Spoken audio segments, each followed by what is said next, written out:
चलो अस्सलाम वालेकुम। आज का हमारा यार ये लेक्चर 2 होने वाला है L2, जिसमें बेसिकली डिस्कस जो करना है वो होना रहेगा क्लासिफिकेशन ऑफ मिनरल्स। ठीक है, क्लासिफिकेशन ऑफ सेडिमेंट्स। पिछले वाले में हमने इंट्रोडक्शन ऑरिजिन डिस्कस कर लिया और अब आज का टॉपिक रहने वाला है L2 का, वो should be classification of minerals. एक जल्दी से क्विक समरी करते हैं यार, क्योंकि जो क्लासिफिकेशन ऑफ मिनरल्स है वो ओरिजिन और जो इंट्रोडक्शन था मिनरल्स का L1 में, लेक्चर 1 में, वो बहुत, अगर वो नहीं पता है, वो क्लियर नहीं है, उसका टेबल फ्लो चार्ट सामने नहीं है, तो क्लासिफिकेशन को समझना बहुत ज्यादा मुश्किल हो जाता है। तो मैं जल्दी से 100 मिनट में जिसे जो लेक्चर 1 का हमारा फ्लो चार्ट था वो वापस से रीड्रॉ करना चाहता हूं। हमने L1 में डिस्कस करा था, आज का ये L2 होने वाला है। हमने L1 में डिस्कस करा था सबसे पहले वेदरिंग। ठीक है, सबसे पहले the process of weathering was discuss. Weathering वही प्रोसेस है यार जिसमें breaking down of earth surface, इसमें बाय द प्रोसेस ऑफ कौन से दो मेन वो थे सब process. The first one was decomposition. मैं ज्यादा डिटेल में नहीं जाऊंगा यार, क्योंकि फिर और ज्यादा टाइम हो जाएगा, बस फ्लो चार्ट बनाना रहेगा। And the second one is disintegration. Disintegration, ठीक है। अब हमने डिकम्पोजिशन में देखा था, डिकम्पोजिशन फर्दर दो अलग मेथड से होता है, सब प्रोसेस से होता है। First of which first one is through biological means, biological decomposition. उसके बाद हमारा सेकंड क्या था, केमिकल डिकम्पोजिशन। ठीक है, जो हमारा ये रहता है डिकम्पोजिशन होता है, it is of biological and chemical means, chemical nature decomposition. ठीक है, हमने डिसइंटीग्रेशन में देखा था, और डिसइंटीग्रेशन के जो नेचर है वो कैसा होता है। डिसइंटीग्रेशन का नेचर होता है firstly physical disintegration and the B one is mechanical disintegration. Mechanical disintegration, ठीक है। अब हमने फर्दर बायोलॉजिकल में पूरा एक्सप्लेनेशन था, इन डेप्थ बिल्कुल नहीं जाने वाले। केमिकल में हमने फिर फर्दर देखा था, तीन अलग प्रोसेसेस थे further in chemical decomposition, of which the first one was oxidation. अब ये बहुत जरूरी है यार क्लासिफिकेशन के लिए, समझने क्लासिफिकेशन को और एकदम इन डेप्थ अच्छे समझने के लिए ये समझना बहुत जरूरी होता है। जो केमिकल डिकम्पोजिशन के तीन प्रोसेस होते हैं, the first one was oxidation, the second one was hydration, and the lastly third main process of decomposition was carbonation. ठीक है, हमने ऑक्सीडेशन में देखा था। ऑक्सीडेशन में क्या होता है, alteration of minerals by forming oxides. ये ज्यादा इफेक्टिव किस में होता है, आयरन बेरिंग मिनरल्स में ज्यादा इफेक्टिव किस में होता है, आयरन बेरिंग मिनरल्स में। आयरन बेरिंग मिनरल्स फिर आयरन ऑक्साइड्स बना लेते हैं, सच एज, इसका प्रोडक्ट क्या बनता है ऑक्सीडेशन का, हेमोटाइट एंड लेमोनाइट। ठीक है, hematite and limonite are the chief colouring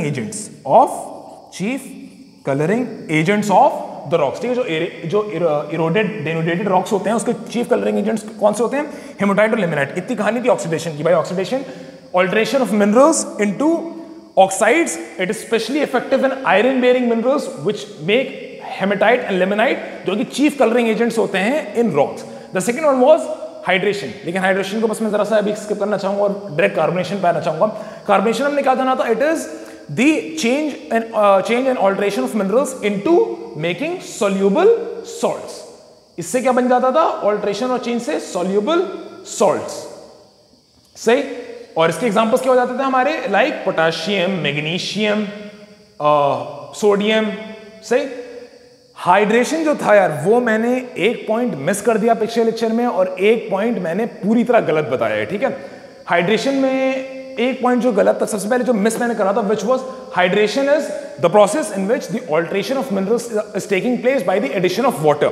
इसमें क्या होता है हाइड्रेशन में, जो सबसे पहली चीज हमारी थी उसमें जो वाटर ऐड होगा मिनरल्स में। ठीक है, वाटर ऐड होने में एक जो मैंने पॉइंट मिस करा था, like how oxidation is much more effective in iron bearing minerals, likewise hydration is the process of hydration is effective in magnesium bearing minerals। तो किसमें ज्यादा वो होगा, इफेक्टिव होगा मैग्नीशियम बेरिंग मिनरल्स में। ठीक है, पहले पॉइंट मैंने पिछले लेक्चर में ये मिस कर दिया था। दूसरी चीज, अब इसके हाइड्रेशन के जो प्रोसेस है, इसके जो प्रोडक्ट्स होते हैं वो क्या क्या बन जाते हैं। सबसे पहले बनता है हमारा olivine. Olivine is a magnesium bearing mineral, जो कि ऑलिवाइन कन्वर्ट किसमें हो जाता है, सर्पेंटाइन में। सही, हमारा जो बायोटाइट होता है, बायोटाइट किसमें कन्वर्ट होता है, बायोटाइट एंड अदर फेरोमैग्नीशियम मिनरल्स, ठीक है, वो किसमें कन्वर्ट हो जाते थे? हमारे क्लोराइड्स में। और तीसरा जो पॉइंट है यार क्लोराइड्स में, जो इसका तीसरा पॉइंट है वो मैंने गलत बता दिया था। मैंने क्या बता दिया था कि जो हमारे रॉक्स हैं उसमें सिलिका होता है, वो सिलिका में जब एडिशन ऑफ वाटर होता है तो वो हाइड्रस एल्यूमिनियम सिलिकेट्स बना देता है। ये पॉइंट कंप्लीटली गलत है यार, मैं याद करके आया था लेकिन ये पॉइंट गलत मैंने पिछले लेक्चर में डिलीवर कर दिया था। सही चीज होगी जो हमारे रॉक्स होते हैं उसमें सिलिका नहीं, वो जो हाइड्रस एल्यूमिनियम सिलिकेट बन रहा है वो किससे बन रहा है?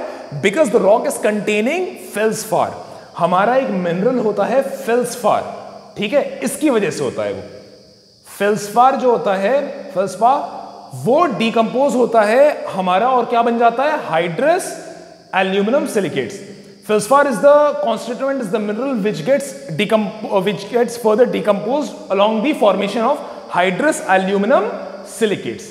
फेल्सफार से डिकम्पोज होकर बनता है, सिलिकेट से नहीं। ये मैंने बस एक गलत पॉइंट बताया था, बिकॉज ऑफ विच आज एकदम नोट्स सामने ही लेके बैठा हूं मैं, तो आज कल की तरह मतलब ऐसा नहीं करूंगा कि जो याद आ रहा है या जो भी पता है वो वैसे डिलीवर कर रहे हैं। क्यों? क्योंकि मैंने कल के लेक्चर में जितनी जो भी चीजें दी सब कुछ सही था 100% सिवाय इस पॉइंट के, ठीक है, और कुछ भी गलत डिलीवर्ड हो जाना बिल्कुल सही नहीं यार। तो मैं अब बिल्कुल नोट्स ही से अकॉर्डिंगली वैसे ही चलूंगा परफेक्टली, ठीक है, ताकि कोई भी पॉइंट मिस ना हो और कोई चीज गलत ना बता दूं यार वापस से, जिससे फिर गिल्ड हो जाए, ठीक है। तो ये हमारे कंप्लीटली फ्लो चार्ट। हाँ, फिर यहाँ पे डिकम्पोजिशन की कहानी खत्म हो जाती है अलोंग दीज आपकी क्या कह सकते हैं processes of oxidation, hydration and carbonation which gets into under chemical decomposition. अब दूसरी चीज क्या आती थी हमारी? डिसइंटीग्रेशन फिजिकल और मैकेनिकल मींस में था, इसमें कुछ भी ज्यादा नहीं था। इसके मेनली अगर मुझे आप पिछले लेक्चर में देखे हो, नोट्स में तो सबने देख लिए होंगे, मेन 5 to 6 कॉजेज होते हैं।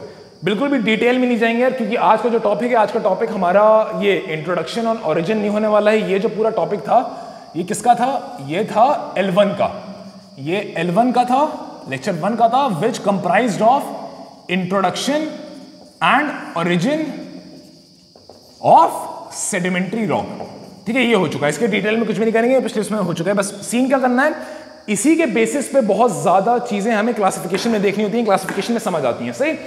इसके 5 प्रोसेस हो गए। एंड में बस ये रहता था the combined sub processes of decomposition and disintegration basically give rise to 3 different kind of minerals. 3 different kind of minerals कौन से हुआ करते थे जो इनके से बनते थे एंड में?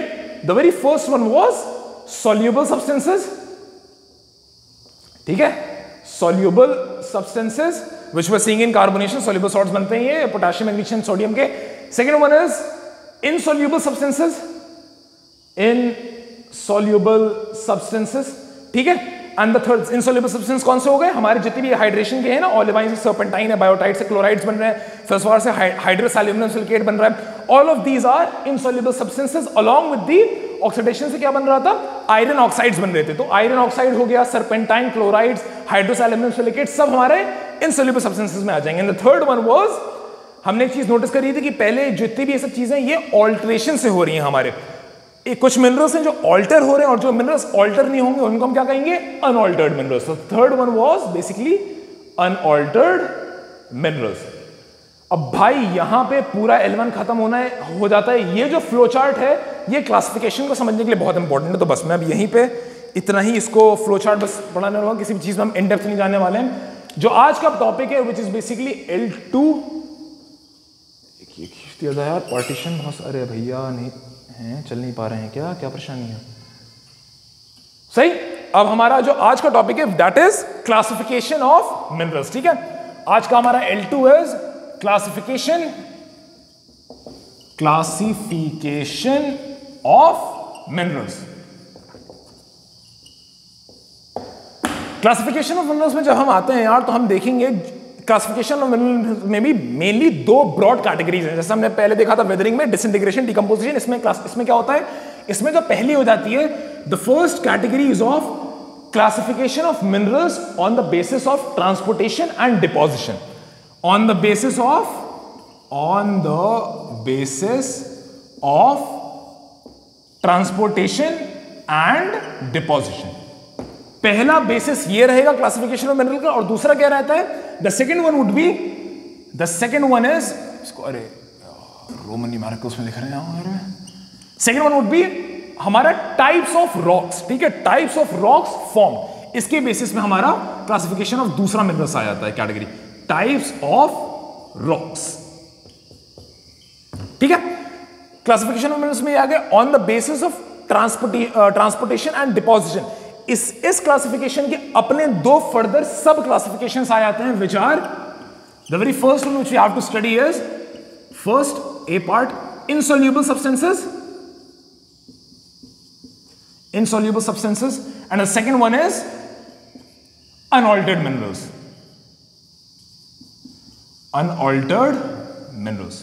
ठीक है। ओके, अरे अरे अरे ये तो गलत हिसाब हो रहा है थोड़ा। पिछले जो लेक्चर था उसमें ये तो डिस्कस हो गया था कि डीकंपोजिशन से तीन ये बन रहे थे, सॉल्युबल सब्सटेंसेस, इनसॉल्युबल सब्सटेंसेस और अनऑल्टर्ड मिनरल्स। ठीक है, ये बनते हैं डीकंपोजिशन से। ये जो तीन सब्सटेंसेस बन रहे थे ये बन रहे थे यार डीकंपोजिशन से। अरे ये भाई यही पहले, इसी के लिए मैं इस बार नोट्स खोल के बैठा हूं यार, क्योंकि यही सब चीजें हो जाती हैं। सामने था और मैं पहले पहुंच गया। ये किसका था? इन तीनों के पार्ट थे। वैसे ही मैंने पिछले लेक्चर में एंड में बोला था, डिसइंटीग्रेशन से भी तीन बेसिक हमारे मिनरल्स फॉर्म होते हैं। ठीक है, इनको यार मैं यहां नीचे लिख दे रहा हूं यहां पे। ये जो अब हमारे मिनरल्स हैं, अब जो ये हमारे डिकम्पोजिशन से तीन बने थे, वैसे ही डिसइंटीग्रेशन से तीन कौन से हमारे सब्सटेंसेस बनते हैं? The first one is the first mineral substance that we see is हमारा पहला सब्सटेंस आर्कोस सैंड और just arkose. The second one would be आपका ग्रे वैक, इसकी स्पेलिंग गलत है पक्का, WACK, ओके, और just wacke. And the third one is talus, scree और ब्रेशिया। ठीक है, पहले ये पढ़ना है अभी L1 के कंप्लीट, कल के लेक्चर में टॉपिक हम सारे कंप्लीट नहीं हुए थे। L2 अभी हम ये वापस से देखेंगे। पहले L1 बस मैं कंप्लीट कर लूं। वेदरिंग में डिकम्पोजिशन डिसइंटीग्रेशन थे, डिकम्पोजिशन से ये तीन बन रहे थे, वैसे डिसइंटीग्रेशन से ये तीनों बनेंगे। अब जब ये तीनों बन रहे हैं तो जानना है भाई आर्कोस सैंड क्या होता है, उसके बाद ग्रेवैक क्या होता है और टैलस, स्क्री, ब्रेशिया क्या होता है। अब ये जान लेते हैं पहले। जो हमारा आर्कोस होता है बाय डिसइंटीग्रेशन, हमारा जो आर्कोस सैंड या आर्कोस है, ठीक है, ये थ्रू डिसइंटीग्रेशन, पहले पता है थ्रू डिसइंटीग्रेशन जो हमारे मिनरल्स होते हैं, जो हमारा कंपाउंड होता है, उसमें कौन से कॉन्स्टिट्यूएंट्स मिले होते हैं? उसमें कॉन्स्टिट्यूएंट्स जब मिले हो, क्वार्ट्ज, हमारे फेल्सपार एंड मस्कोवाइट, जो हमारे क्या बना ले आगे चल के? Mica flakes, basically mica flakes. ठीक है, जब भी हमारा डिसइंटीग्रेशन होता है ऑफ मिनरल्स, डिसइंटीग्रेशन में हमारे जो कॉन्स्टिट्यूएंट्स होते हैं, उन कॉन्स्टिट्यूएंट्स में कौन से मिनरल्स पाए जाते हैं? क्वार्ट्ज, फेल्सपार और माइका, विच बेसिकली आगे चल के क्या बन जाते हैं? Mica flakes. इसको, इस टाइप के कॉन्स्टिट्यूएंट ऑफ सैंड को हम बुलाते हैं arccos sand. Arccos sand one unconsolidated and arccos one consolidated. तो मैंने दो बहुत ही भारी भरकम वर्ड्स बोल दिए हैं आपके सामने, which are the first one is unconsolidated and the second word is consolidated. ठीक है, मैंने बेसिकली अभी आर्कोस सैंड या आर्कोस का फर्स्ट ऑफ ऑल मैं एकदम क्लियर कर दूं, आर्कोस सैंड जो होती है वो अनकंसोलिडेटेड होगी और जो आर्कोस होता है वो कंसोलिडेटेड होता है। ठीक है, इन वर्ड्स का मतलब क्या है और इन वर्ड्स की वजह से ये क्या बन रहा है ये मैं भी बताता हूं। पहले वापस से जान लिया जाए, आर्कोस सैंड या आर्कोस क्या होता है? जब भी through the process of disintegration होने के बाद जो हमारे जो कॉन्स्टिट्यूएंट्स है, उन कॉन्स्टिट्यूएंट्स में कौन से मिनरल्स हो उस सैंड में?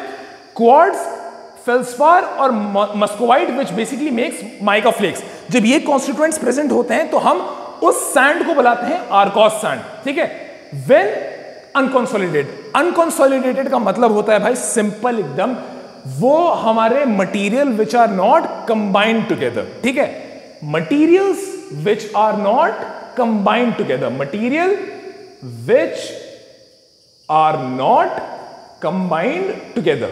ठीक है, वो मटेरियल्स जो बेसिकली आपस में जुड़े हुए नहीं है through mechanical and physical means, वो अलग अलग हुए हैं। जैसे हमारी नॉर्मल मिट्टी होती है ना, मिट्टी जो अगर हम नॉर्मल देखेंगे एकदम वैसी वो मिली हुई नहीं होती है, बिल्कुल वो अलग अलग होती है। ठीक है, ऑन द बेसिस और on the other hand consolidated, just इसका उल्टा, हमारे materials which are combined together, materials which are combined together. इसका एग्जांपल क्या हो जाएगा? Basically clay.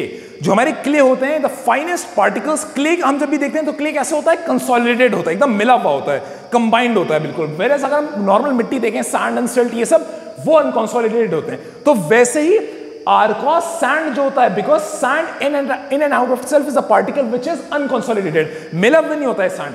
तो वो सैंड, वो क्या कह सकते हैं, हमारे मैटर जिसमें कॉन्स्टिट्यूएंट कौन से हैं, quartz, feldspar and muscovite which makes mica flakes, वो हमारे कहलाते हैं arkose sand which are unconsolidated. और आर्कॉस क्या हो जाएगा, ये दोनों सेम है, बस आर्कॉस कब बन जाएगा, जब मैं इसी मटेरियल को जो अलग अलग थे, जो अनकंबाइंड थे, जब मैं इसको कंबाइन कर दूंगा, एक जगह कर दूंगा, तब वो क्या बन जाएंगे, arkose. And arkose is consolidated. सही, ये पूरी कहानी थी हमारी आर्कॉस एंड आर्कॉस की।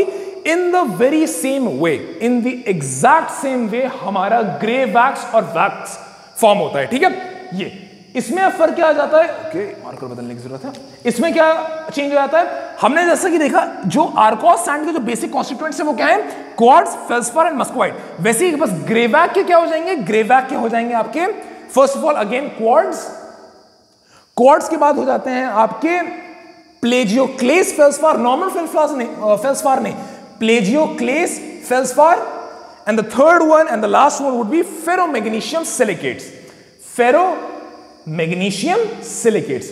तो जब डिसइंटीग्रेशन होगा, डिसइंटीग्रेशन होने के बाद अगर मेरे मटेरियल में कॉन्स्टिट्यूएंट्स कौन से हैं, क्वार्ट्ज, फेल्सफार और मस्कोवाइट है विच मेक्स माइका फ्लेक्स, तो वो सैंड कौन सी कहलाएगी, आर्कॉस सैंड। व्हेन अनकंसोलिडेटेड मटेरियल्स अलग अलग हैं, और वहीं जब इसी सेम कॉन्स्टिट्यूएंट्स में मेरे पास जो मटेरियल होगा वो कैसा होगा, कंसोलिडेटेड होगा, कंबाइंड टुगेदर होगा, तो वो आर्कॉस बन जाएगा। सही, in the very same way when the disintegration of materials take place and the materials are comprising of the constituents quartz, plagioclase feldspar and ferromagnesium silicates.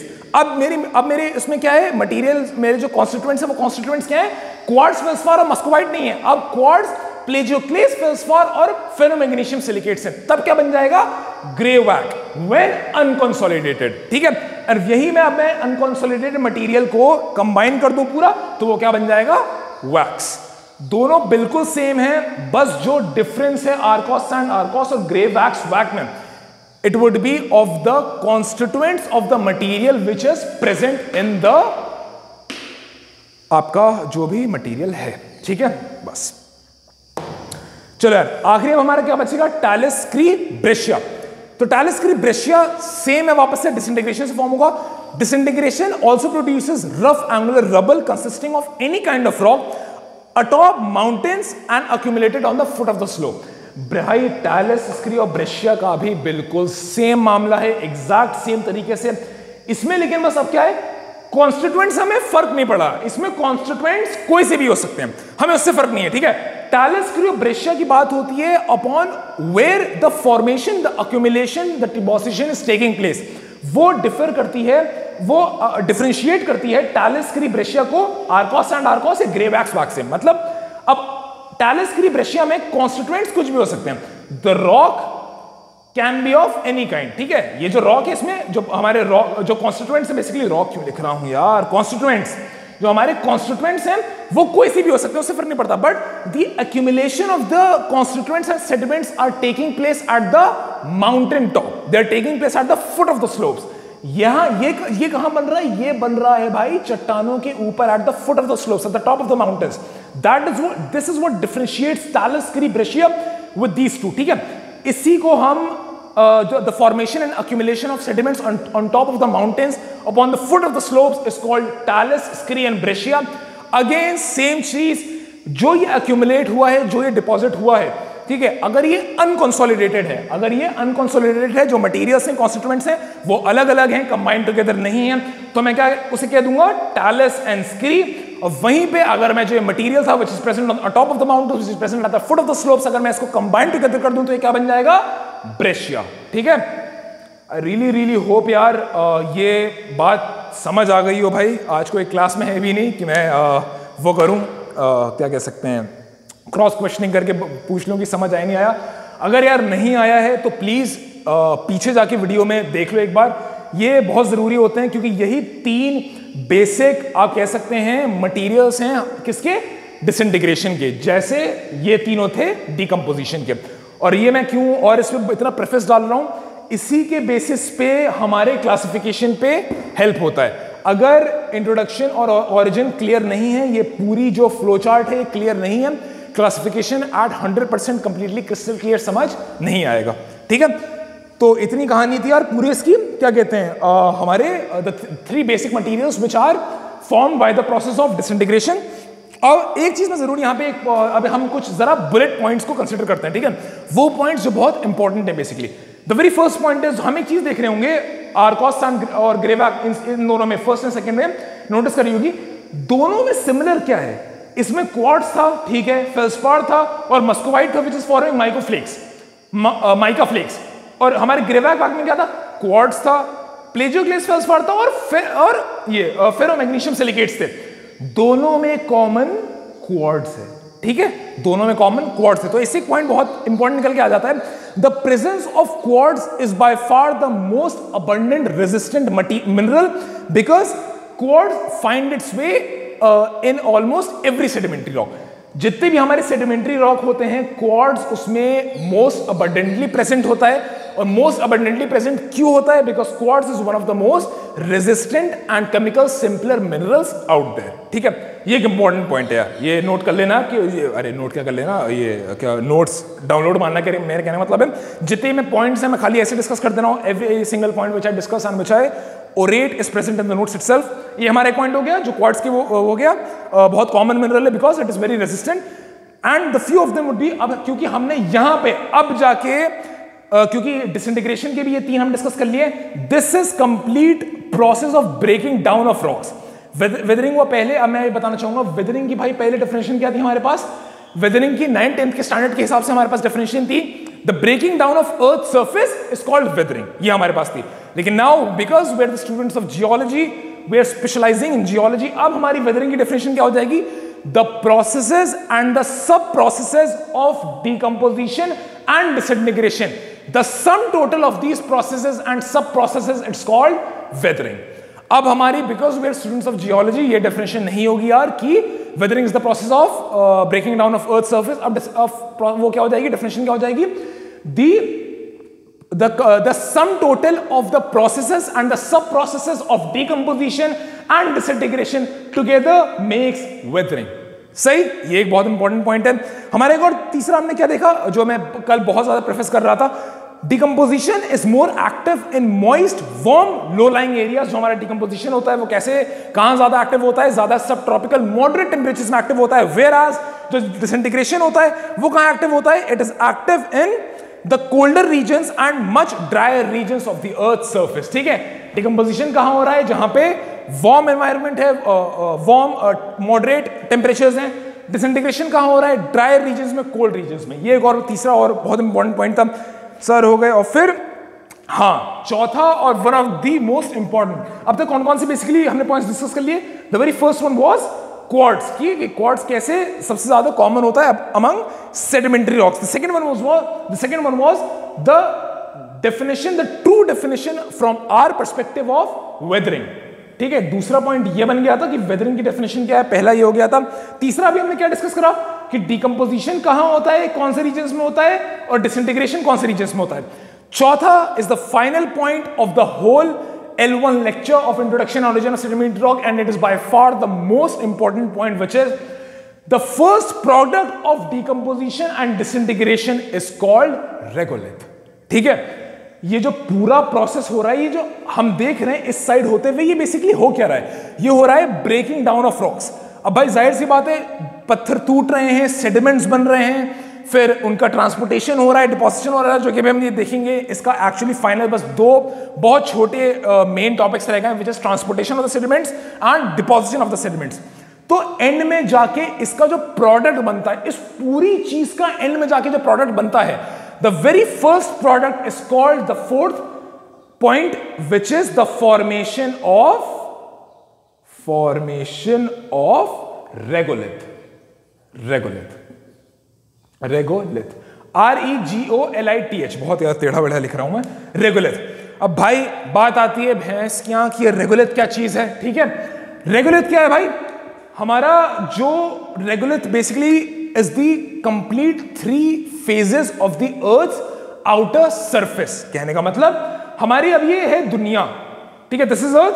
अब जो इसकी जो अंदर की बेसिक सबसे आउटर मोस्ट 3 लेवल्स जो होते हैं, which is the very first one the outermost surface which we call the topsoil, the second outermost क्या कह सकते हैं आप, layer which is called the subsoil, and the third outermost layer of the earth which is called the bedrock.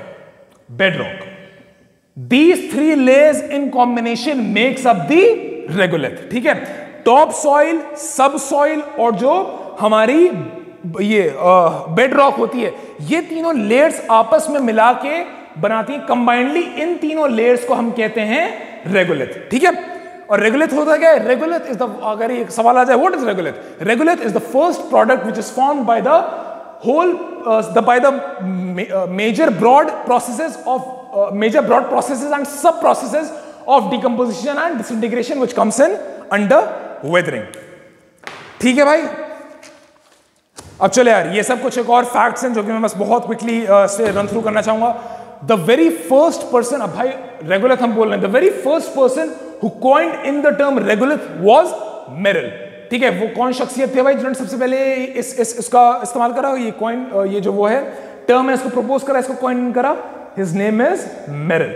इन्होंने अपने हिसाब से बड़ी भारी भरकम डेफिनेशन दी है भाई, which is the cover of the sum total of terrestrial accumulations including not only the sedimentary or residual products of weathering but also the material transported by the action of gravity, rivers, glaciers and air, ठीक है। तो इन्होंने काफी भारी भरकम definition दी Merrill भाई साहब ने, जो कि इन्होंने सबसे पहले वो करा। उसके बाद कौन है? उसके बाद आए चेम्बरलिन एंड साल्सबरी, चेम्बरलिन एंड साल्सबरी। अब ये दोनों भाई आए, इन दोनों भाई ने आके कहा बेसिकली कि भाई जो अभी हम डेफिनेशन, अब हम जो वेदरिंग की पढ़ते हैं, वो क्या करा, the broad processes and the sub processes of decomposition and disintegration of weathering is called regolith, ठीक है। इन्होंने क्या कहा, the loose matter that springs from rock decay and forms and the processes and sub processes of disintegration and decomposition is called regolith. वो substances जो हमें मिल रहे हैं कैसे, इन 2 प्रोसेसेस के बाद, भाई सिंपल सादी बात है, उन्हीं को कहते हैं रेगुलेथ। मेरिल साहब, इतना जो आपने 10 पेज का वो लिख दिया है, डेफिनेशन दे दी है, उसकी जरूरत नहीं है, सही।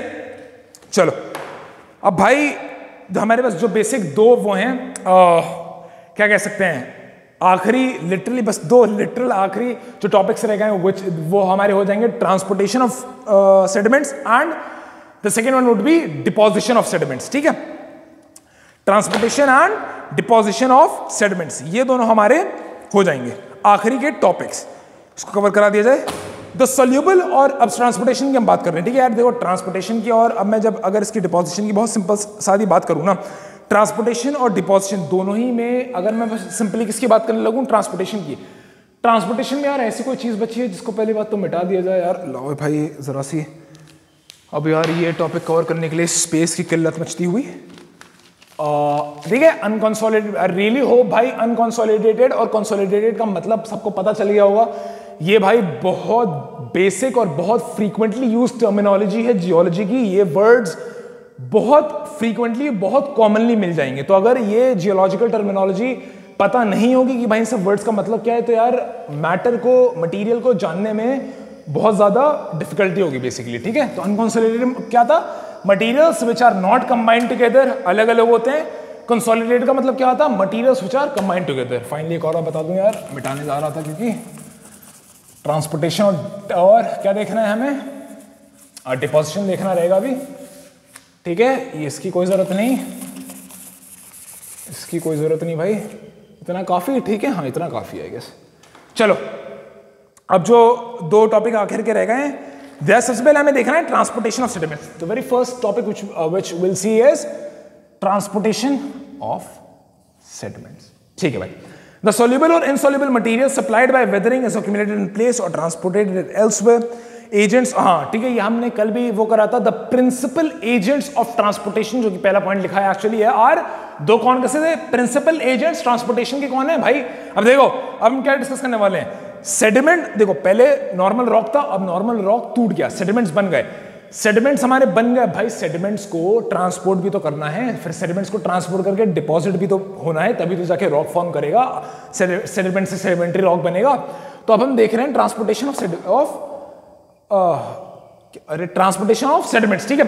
ट्रांसपोर्टेशन सेडिमेंट्स में the principal agents of transportation of sediments are, the very first one was water and the second one was air. ये दोनों प्रिंसिपल एजेंट्स ऑफ ट्रांसपोर्टेशन होते हैं, ठीक है। पहला पॉइंट ये है इसमें हमारा। अब भाई इसमें जो वाटर और एयर का जो बेसिक काम होता है, ठीक है, वो अब ट्रांसपोर्टेशन में भी अपने में बस बहुत बेसिकली यार ये जान लो, हमारे बेसिकली तीन अलग तरीके के मटेरियल्स होते हैं, ठीक है। तीन अलग तरीके के मटेरियल्स कौन से होते हैं?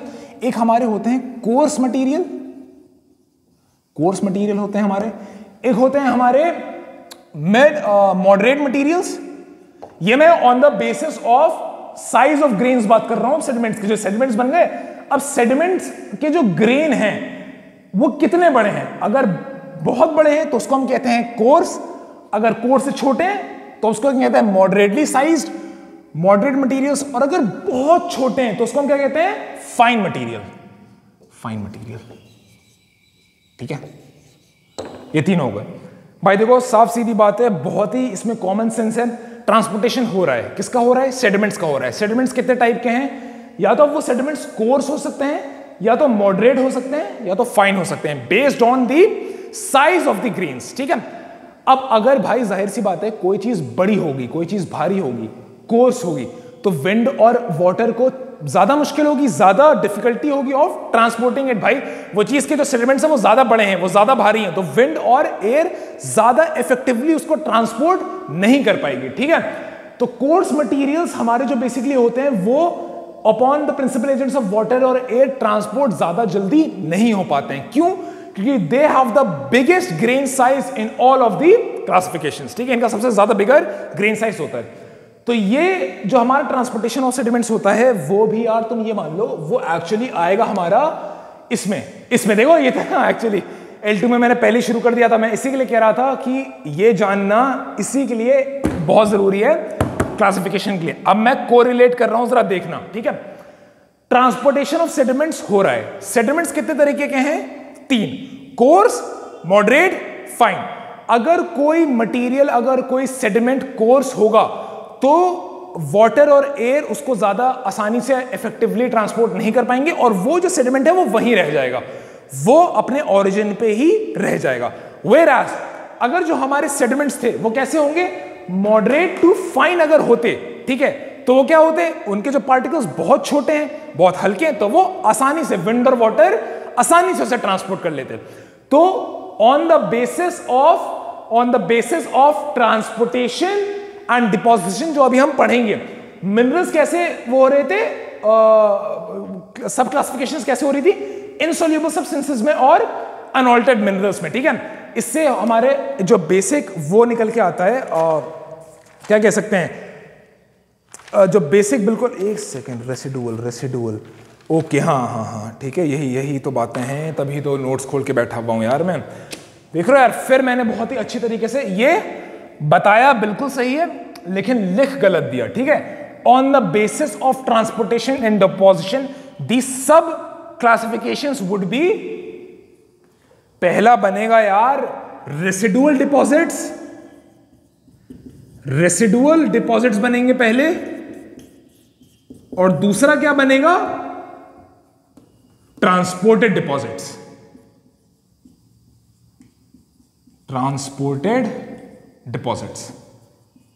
भाई इससे ये तो जान लिया है, कितना ही याद करके आ जाऊं, कितना ही प्रिपेयर करके आ जाऊं, नोट्स बिल्कुल सामने खोल के बैठे रहेंगे, वरना पूरी क्लासिफिकेशन ही, सब क्लासिफिकेशन ही गलत बता रखी थी। अब भाई सबसे पहले क्लासिफिकेशन ऑफ मिनरल्स की बात कर रहे थे, जिसमें on the basis of transportation deposition करा और on the basis of types of rock करा। On the basis of transportation deposition में हमने दो में इसको बांटे थे, दो में क्लासिफाई होंगे, रेसिडुअल डिपॉजिट्स और ट्रांसपोर्टेड डिपॉजिट्स, ठीक है। अब यहां पे आती है मजे की बात, ये जो क्लासिफिकेशन है ये कैसे कोरिलेट हो पा रही है उससे? अब अगर जो मिनरल है वो कोर्स होगा तो कोर्स कैसा था, भारी था, बड़ा था, तो वो वहीं रह जाएगा, और जब वो वहीं रह जाएगा तो वो क्या बन जाएगा, रेसिडुअल डिपॉजिट्स। रेसिडुअल डिपॉजिट में बेसिकली कौन से आ जाएंगे हमारे, इसमें आते हैं हमारे कोर्स मटेरियल, ठीक है, इसमें सबसे पहले हमारे क्या आ जाते हैं, कोर्स मटेरियल, और हमारे जो दूसरे तरीके के सेडिमेंट्स क्या आते हैं, वो मॉडरेटली साइज्ड हो सकते हैं, वो फाइन साइज्ड हो सकते हैं। अगर कोई सेडिमेंट मॉडरेटली वो है साइज है, फाइन साइज है, तो इसका मतलब क्या है, उसके जो सेडिमेंट्स, उसके जो वो हैं ग्रेन्स हैं, वो छोटे हैं, हल्के हैं, तो वो इजिली ट्रांसपोर्टेड हो जाएंगे थ्रू वाटर एंड एयर, जिसकी वजह से क्लासिफिकेशन दूसरी क्या निकल के आ जाती है, ट्रांसपोर्टेड डिपॉजिट्स। ठीक है, तो ये किसमें लागू होगा, ये लागू होगा मॉडरेट टू फाइन में, मॉडरेट और फाइन मटेरियल्स में। तो इसी के लिए भाई मैं कह रहा था, अब अगर ये पता ही नहीं रहेगा कि भाई साहब ट्रांसपोर्टेशन ऑफ सेडिमेंट्स हो रहे हैं, तो उसमें क्या क्या अलग अलग तरीके के हमारे on depending upon size of grain है, तो 1 घंटा पता चल पाएगा कि भाई अब रेसिडुअल डिपॉजिट्स कैसे बना, क्योंकि उसमें कोर्स मटेरियल थे, कोर्स बड़े हैं, भारी हैं, नहीं हिलने के हैं, पानी हवा कुछ नहीं कर पाएगा। और दूसरे ट्रांसपोर्टेड डिपॉजिट्स, जाहिर सी बात है, अब वो कैसे होंगे, मॉडरेट, फाइन, छोटे हैं सेडिमेंट्स, ग्रेन साइज छोटा है, हल्के हैं, आसानी से अपने ट्रांसपोर्ट हो जाएंगे, तो वो ट्रांसपोर्टेड डिपॉजिट्स में आ गए। ठीक है, तो ये कोरिलेशन होता है, और एक कोरिलेशन बहुत ज्यादा होने वाला है through out this lecture L2। ठीक है, तो एक तो ये था यार, और हाँ, इसमें अब जाके रेसिडुअल डिपॉजिट्स में जो मैंने पहले, इसकी गलती से मैंने पहले कौन से करवा दिया था, सब क्लासिफिकेशन क्या लिखवा दिया था, इनसॉल्युबल सब्सटेंस और अनऑल्टर्ड मिनरल्स का लिखवाया था ना। On the basis of transportation on deposition residual deposits बने, ट्रांसपोर्टेड डिपॉजिट बने, और देन द फर्दर क्या कह सकते हैं, सब classification takes place in residual deposits which are the first, जो मैंने पहले ही गलती से लिखा दिए थे, व्हिच आर, पहला क्या था, इनसॉल्युबल मटेरियल्स,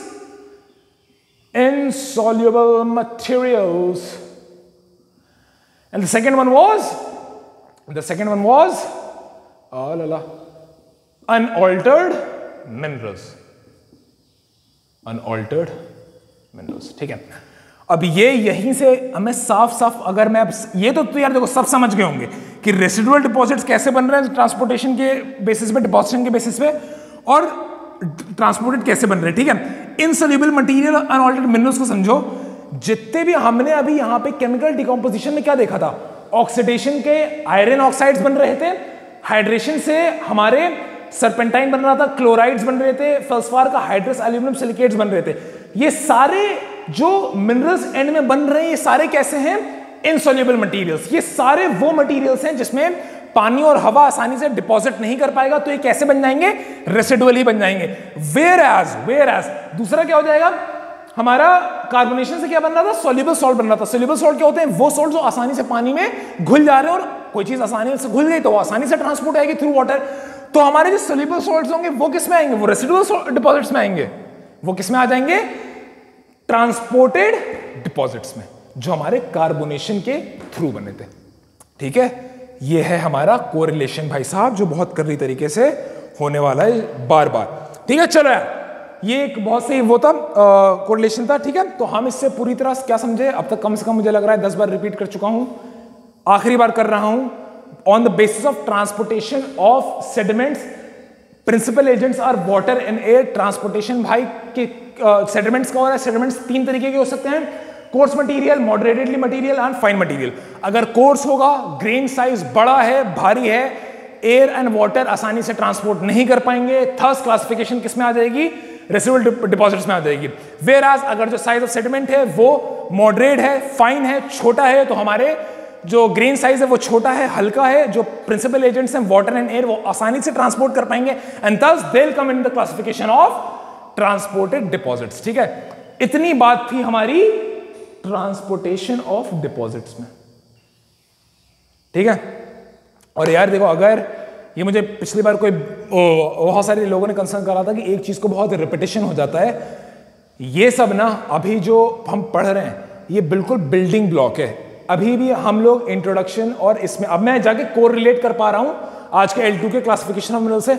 अगर ये चीज एकदम क्रिस्टल क्लियर नहीं होगी, ठीक है, मैं बार बार रिपीट क्यों करता हूं भाई? मैंने पढ़ लिया है, नोट्स मौजूद हैं, मुझे मेरा मामला क्लियर है, मुझे आता है।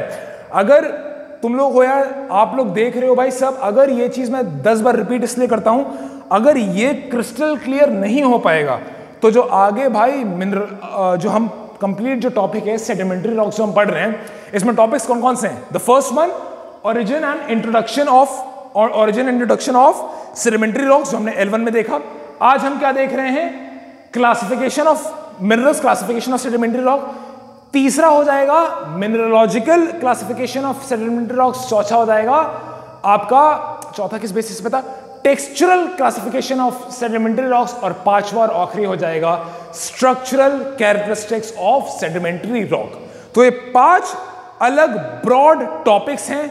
5 में से जो स्टार्टिंग के 2 हैं, जो ये 2 हमारे मेन टॉपिक्स हैं स्टार्टिंग के यूनिट के, कौन से?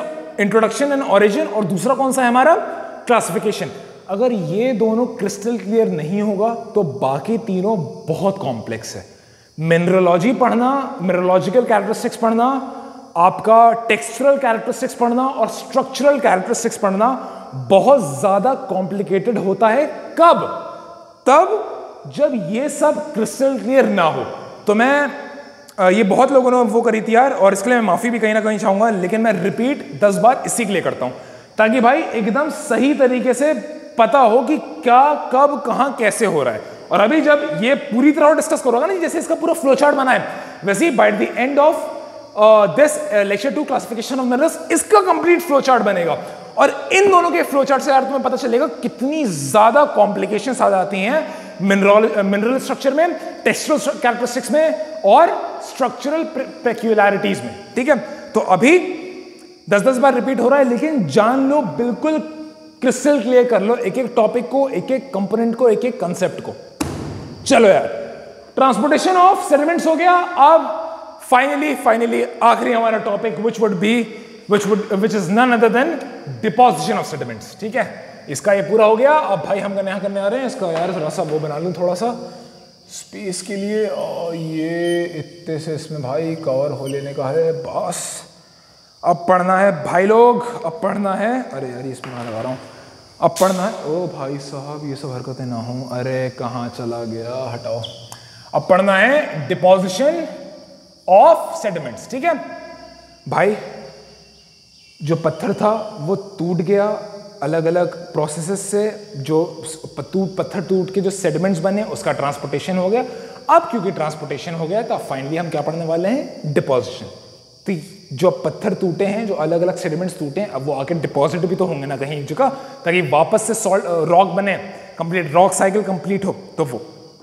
ठीक है, चलो यार, और मैं बता दूं यार, इसके बहुत से मैंने पॉइंट्स लिखे हैं, बहुत ज्यादा, जिनमें से कुछ एक्चुअली बहुत जरूरी भी हैं, तो मैं उनको डिस्कस कर लेता हूं। ठीक है, चलो, मैंने बहुत सारे पॉइंट्स लिखे हैं यार नोट्स से। एक बार लेक्चर के बाद अगर लेक्चर देख ले रहे हो बहुत प्यारी बात है, लेकिन फिर नोट्स को जरूर पढ़ना है, क्योंकि नोट्स में मैं 10-10, 20-20 मैंने बहुत ज्यादा in depth detailed necessary important points लिख रखे हैं, जो अगर मैं यहाँ पे एक एक पॉइंट को, जैसे मैंने इसमें करा था ना, यहाँ पे क्वार्ट्स का बताया था पहला पॉइंट, दूसरा पॉइंट में हमने बताया था कि वेदरिंग की डेफिनेशन नहीं क्या हो जाएगी, तीसरा पॉइंट बताया था डिकम्पोजिशन डिसइंटीग्रेशन क्या होता है, चौथा पॉइंट क्या बताया था? रेगुलेट। 4 पॉइंट मैंने बताए थे ना। अगर मैं ऐसे ही पॉइंट्स अपने सारे नोट्स के यहाँ पे डिस्कस करने लग गया तो एक एक लेक्चर 2.5-3 घंटे का बन जाएगा। तो इसी के लिए मैं यही आप लोगों पे भाई ट्रस्ट करूंगा कि लेक्चर देखो, ये एकदम बेसलाइन है, बिल्कुल बेसिक समझा देता हूं मैं यार, मैं बता देता हूं, और फिर नोट से देख लिया करो। नोट्स में मैंने और भी बहुत ज्यादा डिटेल्ड में इन डेप्थ पॉइंट्स और पोस्टुलेट्स दिए हुए हैं। ठीक है, which are equally important to what I am telling you, to what I am teaching you right now. चलो यार, और जरूरी चीज क्या हो जाएगी? ट्रांसपोर्टेशन ऑफ मटेरियल्स में ट्रांसपोर्टेशन की अभी बात चली, ट्रांसपोर्टेशन की यार बस 2 चीजें और जान लो, बहुत जरूरी। ठीक है, ट्रांसपोर्टेशन ऑफ मटेरियल्स और ट्रांसपोर्टेशन ऑफ सेडिमेंट्स होता है ना, इसमें 2 चीजें और आ जाती हैं। जो हमारा वाटर और एयर होता है, ट्रांसपोर्टेशन का काम होता है जो सेडिमेंट्स होते हैं, सेडिमेंट्स को भाई साहब करना है 2 चीजें। पहला क्या करना है, ये स्ट्रक्चरल में आ जाएगा, ये एकदम आखिरी टॉपिक में आ जाएगा, लेकिन हम अभी थोड़ा सा अभी हम थोड़ा सा देख लेते हैं। अल्हम्दुलिल्लाह, वाटर एंड एयर था। ठीक है, अपॉन ट्रांसपोर्टेशन ऑफ सेडिमेंट सबसे पहले जो चीज आएगी वो आ जाती है हमारी wind by sufficient grain have transportation almost perfectly. सबसे पहले आ जाती है स्ट्रक्चर का बेसिस, हम थोड़ा डिस्कस कर लेते हैं। स्ट्रक्चर जो आगे बढ़ के सेडिमेंट रॉक पढ़ेंगे ना, उसी का स्ट्रक्चर पे क्या फर्क पड़ता है। जितना ट्रांसपोर्टेशन एयर और वाटर से होता है डिकम्पोज्ड हमारे सेडिमेंट्स का, उतना ज्यादा शेप कैसा हो जाता है, राउंडेड। जो हमारे शेप होते हैं वो कैसा हो जाता है, राउंडेड। राउंडेड कब होगा, राउंडेड कौन से सेडिमेंट्स का होगा, डिकम्पोज सेडिमेंट्स का होगा which are transported through water and air, उनका शेप राउंडेड हो जाता है, ठीक है। ऑन द अदर हैंड अगर डिसइंटीग्रेटेड सेडिमेंट्स हैं, डिसइंटीग्रेटेड सेडिमेंट्स के जो हमारे ट्रांसपोर्टेशन अगर हो रहा है तो उसका शेप कैसा हो जाएगा, एंगुलर। राउंडेड किसमें था भाई साहब, ये होगा डिकम्पोज्ड में। और एंगुलर किसमें होगा, एंगुलर होगा भाई साहब डिसइंटीग्रेटेड में, ठीक है। शेप में ये फर्क आता है सेडिमेंट्स के जब वो ट्रांसपोर्ट हो रहे होते हैं। और दूसरी चीज क्या होती है, सॉर्टिंग में फर्क आ जाता है। सॉर्टिंग जो अगेन हमारे जो डिकम्पोज मिनरल्स हैं, डिकम्पोज कॉन्स्टिट्यूएंट्स हैं, upon transportation through water and air, air और वाटर क्या करती है, उसको सॉर्टेड कर देती है। तो हमारे जो इसमें हमें सॉर्टिंग मिलती है वो कैसे मिलती है, परफेक्टली सॉर्टेड मिलती है, परफेक्टली सॉर्टेड मिलते हैं ये। परफेक्टली सॉर्टेड कौन से सेडिमेंट्स, कौन से कॉन्स्टिट्यूएंट्स मिलते हैं, वो कॉन्स्टिट्यूएंट्स जो डिकम्पोज्ड मिनरल से आए, ठीक है। वेयर एज वहीं अगर डिसइंटीग्रेटेड प्रोसेस से आएंगे वो, तो वो उनका क्या हो जाएगा, वो हो जाएंगे अनसॉर्टेड, अनसॉर्टेड। यही भाई एक आखिरी पॉइंट रह गया था वापस से ट्रांसपोर्टेशन ऑफ सेडिमेंट्स में। ट्रांसपोर्टेशन ऑफ सेडिमेंट्स में हमने पहला ये पॉइंट डिस्कस करा, of the sediments being course, of the sediments being moderated, of the sediments being fine. और दूसरा क्या पॉइंट डिस्कस करा कि जो जब सेडिमेंट्स ट्रांसपोर्ट हो रहे होते हैं, अगर वो डिकम्पोज्ड प्रोसेस के थ्रू हो रहे हैं तो वो उनका शेप कैसा हो जाएगा, राउंडेड। अगर वो डिसइंटीग्रेटेड प्रोसेस के थ्रू हो रहे हैं तो सेडिमेंट्स का शेप कैसा हो जाएगा, angular. On the same hand अगर जो डिकम्पोज प्रोसेसेस के थ्रू जो सेडिमेंट्स हैं वो कैसे हो जाएंगे, वो हो जाएंगे हमारे परफेक्टली सॉर्टेड। और जो डिसइंटीग्रेटेड प्रोसेस के थ्रू हो रहे हैं वो कैसे हो जाएंगे हमारे, अनसॉर्टेड, ठीक है भाई। ये वापस से बता दे रहा हूं, इसमें मल्टीपल पॉइंट्स हैं, प्लीज प्लीज नोट्स देख लेना, नोट्स देख लीजिएगा भाई, ठीक है। अब भाई आ जाते हैं हम फाइनली डिपोजिशन ऑफ सेडिमेंट्स में हैं, जिसमें अगेन दो अलग क्लासिफिकेशन होती हैं। डिपोजिशन ऑफ सेडिमेंट्स में भी हमारे दो सब क्लासिफिकेशंस होती हैं। कौन सी, कॉन्टिनेंटल डिपॉजिट्स, कॉन्टिनेंटल डिपॉजिट्स, और दूसरे वाले क्या हो जाएंगे, मरीन डिपॉजिट्स। ये हमारे पहले हो गए और ये क्या हो गए, दूसरा मरीन डिपॉजिट्स।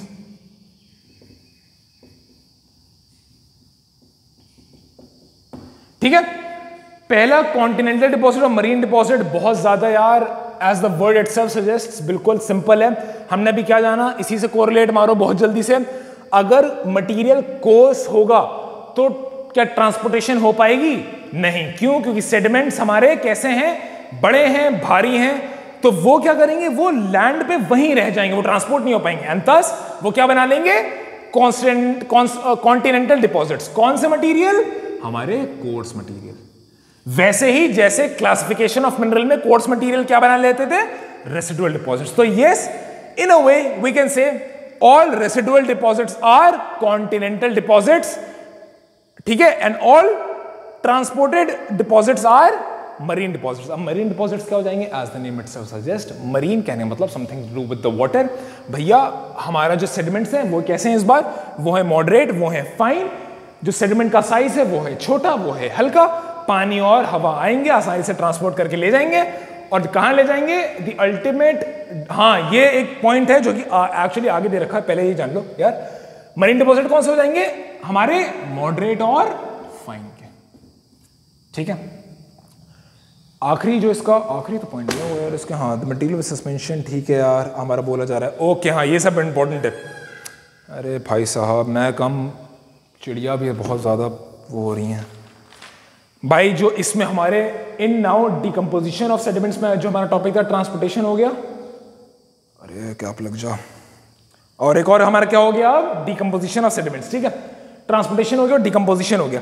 डिकम्पोजिशन में इंपॉर्टेंट पॉइंट्स और कौन से हैं, ठीक है। हमारा जो अब डिकम्पोजिशन होता कैसे है in marine deposits.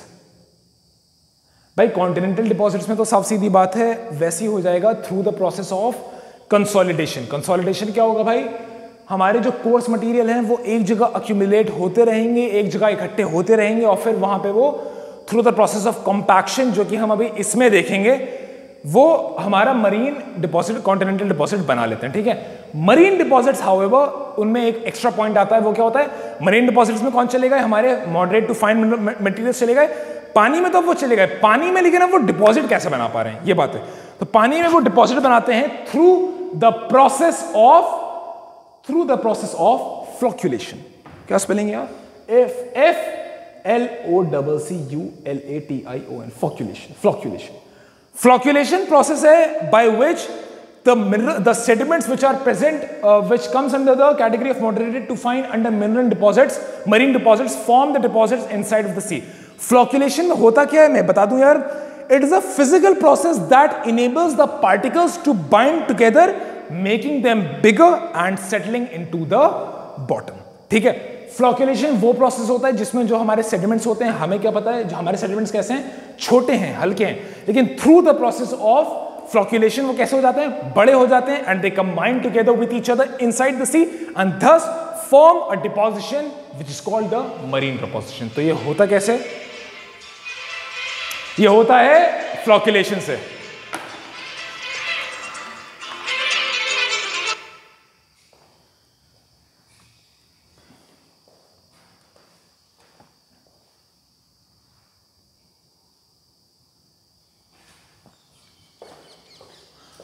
Really sorry यार, एक मिड सेक्शन ये हमारे एक बैचमेट, मेरे बहुत प्यारे ही दोस्त फराज हुसैन भाई की कॉल आ गई थी, तो एंड में बस यार यही हुआ, मैं वापस से पूरा फ्लो वो हो गया है। एंड में हम डिस्कस यही कर रहे थे, मरीन डिपॉजिट्स हो गए। मरीन डिपॉजिट्स में जो डिपोजिशन हो रहा है वो कैसे हो रहा है, थ्रू द प्रोसेस ऑफ फ्लक्यूलेशन। और एक्चुअली दो इतने अमेजिंग फैक्ट्स हैं यार जो बस मैं एंड में करना चाहूंगा। पहली बात, अब जाके फाइनली कंप्लीट लेक्चर 1 हुआ है यार, ये 2 हटा दो, अब जाके ये पूरा हुआ है एक्चुअली लेक्चर नंबर 1 यहां पे कंप्लीट, ठीक है। और मैंने अभी टाइम देखा, इस जो वीडियो है उसका टाइम अगेन 50 मिनट्स हो गए, 1 घंटा हो गया है। तो मैं यहीं पे इस वीडियो को कम से कम स्टॉप करना चाहूंगा यार, और यही हमारा कंप्लीट लेक्चर 1 हो जाएगा। ये 1.1 मान लो एक तरीके से यार, क्योंकि मैंने डिकम्पोजिशन पिछले लेक्चर में बहुत अच्छे से करा दिया था, लेकिन डिसइंटीग्रेशन रह गया था, तो हमने डिसइंटीग्रेशन देखा।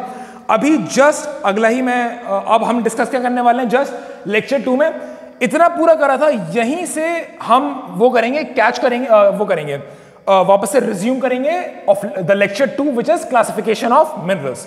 तो for seeing the lecture through this till right now, thank you very much. और यहीं पे लेक्चर 1.1 का मैं कहना चाहूंगा, अस्सलाम वालेकुम भाई, मैं कहना चाहूंगा एंड होता है। Thank you.